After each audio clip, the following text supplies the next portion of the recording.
Présence africaine, Revue culturelle du monde noir. Numéro 192. Felwine Sarr, Penser les pratiques sociales en Afrique. Ce numéro spécial de la revue Présence africaine explore les dynamiques d'une Afrique contemporaine en mouvement. Le continent africain est depuis plusieurs décennies le théâtre de profondes mutations économiques, démographiques et politiques qui transforment ses pratiques sociales du Cap d'Angela, Tunisie, au Cap des Aiguilles, Afrique du Sud. L'Afrique est également le lieu d'une modernité culturelle qui se traduit par l'émergence de formes inédites de sociabilité et de production du politique. Le pari épistémologique est de réussir à penser cette Afrique en mouvement en renouvelant les catégories conceptuelles qui tentent d'en appréhender les dynamiques par une meilleure prise en charge de ses géographies, ses régimes d'historicité ainsi que sa complexité culturelle.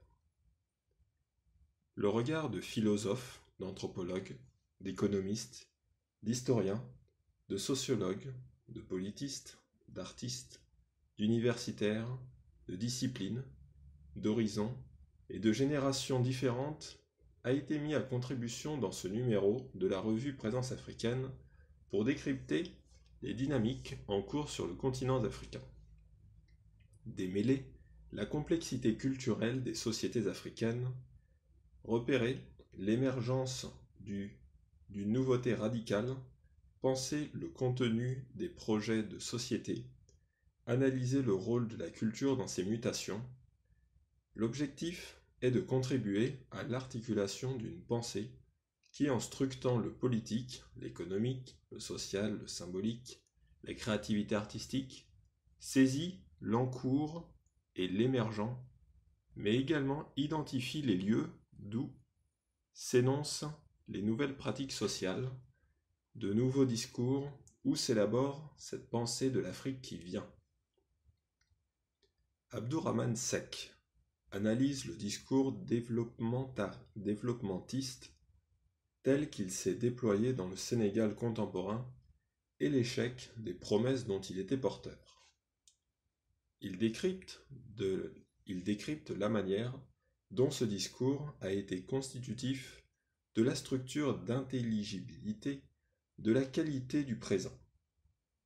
À travers l'exploration du potentiel heuristique de trois notions que sont la teranga, le mbok et le hak, de leur portée dans l'espace du débat public et en posant la question de leur structure de sens, il montre en quoi ces notions peuvent être des moteurs de l'émancipation et du progrès, et pas seulement pour le plus grand nombre, mais pour tout le monde. Son essai s'inscrit dans un contexte intellectuel marqué par un regain d'intérêt tant vis-à-vis de l'histoire et de la mémoire pour déchiffrer le présent africain, que d'une forte demande de prospective permettant d'apprivoiser le futur, les futurs. Il constitue une contribution au mouvement de relecture décoloniale du devenir du continent africain. Roland Collin, dans une perspective d'anthropologie participative, relate une expérience vécue d'une recherche-action endogène au sein d'une communauté paysanne au Tchad de 68 à 72.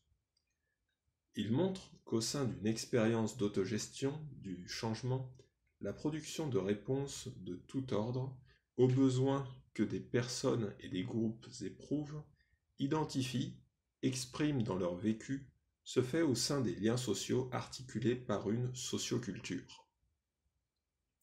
Société et culture sont imbriqués comme contenant et contenu.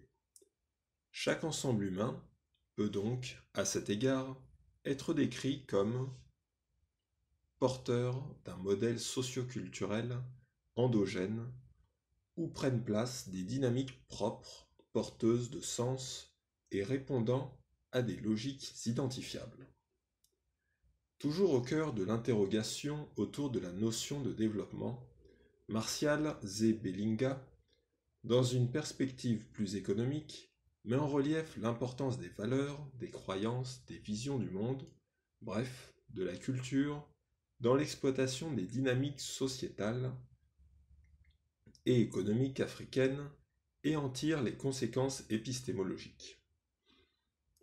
Il met notamment en évidence les impasses de la théorie néolibérale lorsqu'elle omet dans ses analyses des variables jugées trop qualitatives ou intangibles pour s'intégrer dans ses processus de modélisation.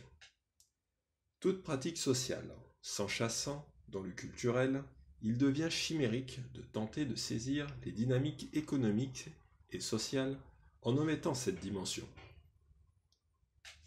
En exposant les apories des paradigmes économiques dominants à travers les illustrations extraites d'une littérature hétérodoxe, Martial Zebelinga propose une lecture différente de la dimension culturelle des dynamiques sociétales à l'œuvre en Afrique subsaharienne. Sa réflexion, intégrant l'hétérogénéité des objets débouche sur un fécond questionnement épistémologique.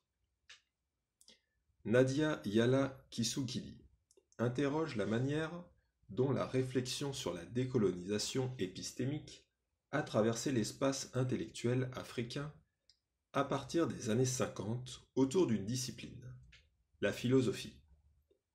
Elle analyse les horizons de signification produits par la philosophie, quand l'Afrique entre en jeu dans son discours. Ce travail critique invite à évaluer les procédures théoriques à travers lesquelles le discours philosophique justifie ses topologies.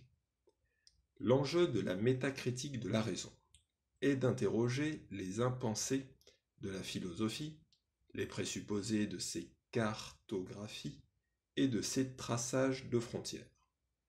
Aussi, pour Nadia Yala Kisukili, décoloniser la philosophie consiste-t-il à mettre à l'épreuve un ensemble de propositions en engageant des pratiques théoriques précises.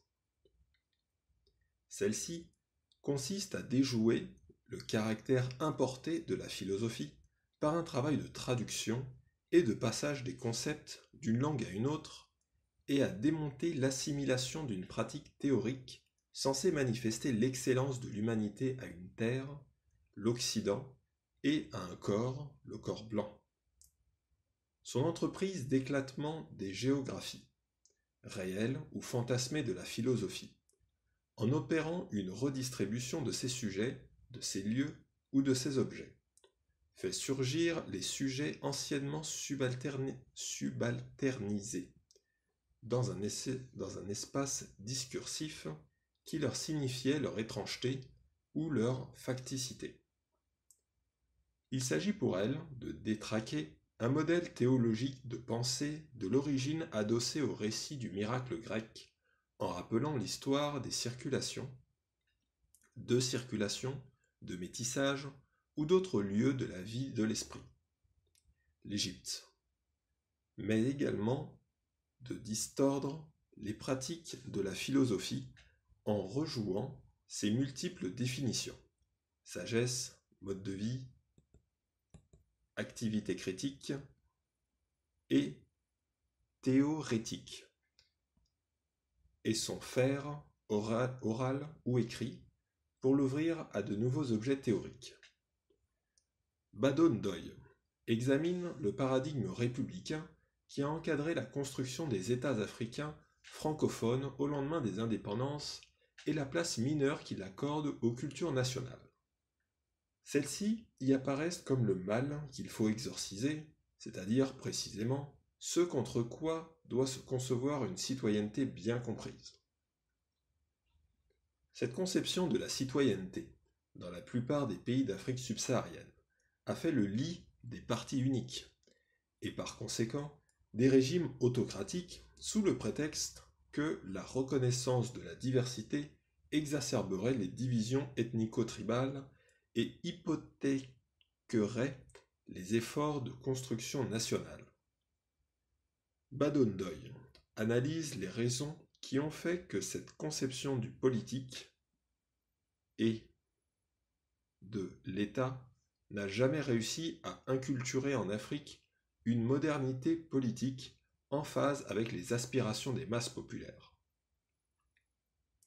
Il montre que celle-ci s'appuie sur une conception de l'exigence d'universalité que traduit les principes anthropologiques du capitalisme naissant tels qu'ils seront formulés par les théoriciens de l'utilitarisme anglais qu'une visée universaliste d'émancipation des peuples. Ce qui témoigne de l'épuisement de ce paradigme, c'est l'impossibilité où il se trouve de penser adéquatement la question de la diversité dans les sociétés démocratiques et celle de l'intégration des minorités linguistiques, raciales ou religieuses, autrement que sous l'angle réducteur de l'assimilation.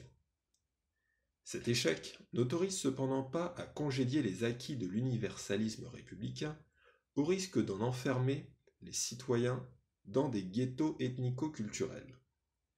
La perspective qu'il exploite consiste à montrer que si le besoin de reconnaissance peut être parfaitement légitime, il ne peut cependant être pleinement satisfait que dans un espace démocratique pluraliste, circonscrit par des valeurs universelles, un espace où l'hétérogénéité des univers symboliques et ethniques et éthiques sera nommée par des principes susceptibles de créer une culture politique commune qui, sans nier les différences, saura les faire s'affronter dans un horizon de sens commun qui les dépasse et les comprend. Nadine Machikou analyse la célébration de la Journée internationale de la femme, GIF au Cameroun, comme étant exemplaire de la dimension disciplinaire de la commémoration dans la mesure où elle donne à voir le contrôle de la société sur les individus, pas seulement par la conscience ou par l'idéologie, mais aussi par le corps et avec le corps. Cette dynamique commémorative, à travers une activité visant à encadrer les conduites par des catégories classificatoires, homogénéisantes et spécifiantes et révélatrices des micro-pouvoirs visant à encadrer, au sens catégoriel, les individus pour que l'incorporation du pouvoir se fasse, que les injonctions leur parviennent jusqu'au corps, jusqu'aux gestes les plus intimes. Pour cela, elle mobilise le concept foucaldien de gouvernementalité, qui, à travers trois expressions à l'œuvre chez les différents acteurs, le souci de l'individu pour sa propre vie, le souci populationnel de l'État et le souci de rationalisation de l'action étatique, permet de tenir en un ensemble cohérent ces trois échelles de gouvernement et de souci de soi. Ici, deux champs s'articulent de manière très complexe. Le gouvernement des corps et le gouvernement de soi. Elle montre que ce dispositif conceptuel est transposable aux espaces extra-occidentaux en prenant acte de l'universel des micro-expressions du pouvoir, du gouvernement populationnel, mais aussi l'expression du pouvoir dans son empiricité concrète. Or, ceci passe également par une transformation centrale dans la conception de l'exercice du pouvoir qui n'est plus autorité révélée ou accaparée, mais un dispositif gouvernementalisé de gestion populationnelle reconfigurant les rapports entre le sujet et la liberté.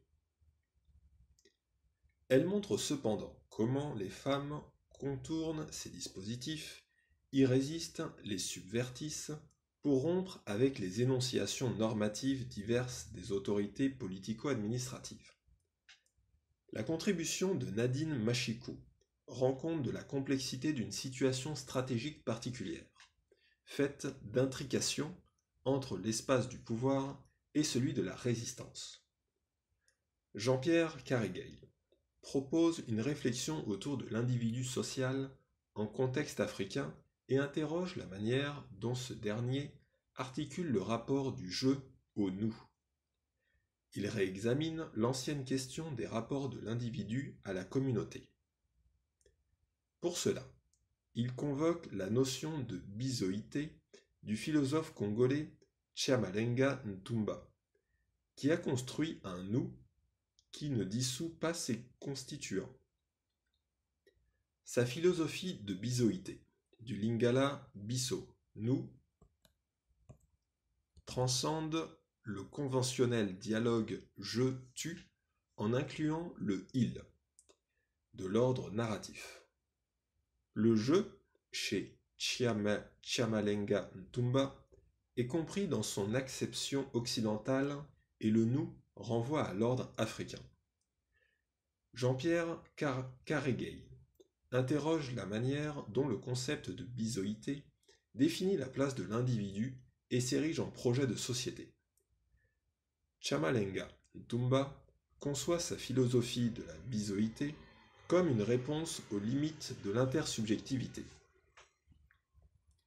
L'idée de primat de la bisoïté de Chiamalenga Ntumba n'est pas synonyme de dissolution des individus, comme cela est souvent postulé dans le contexte africain, mais suggère l'entendement de ce dernier dans la socialité du nous, en proposant une éthique fondée sur un nous, qui transcende et résout les limites de l'intersubjectivité.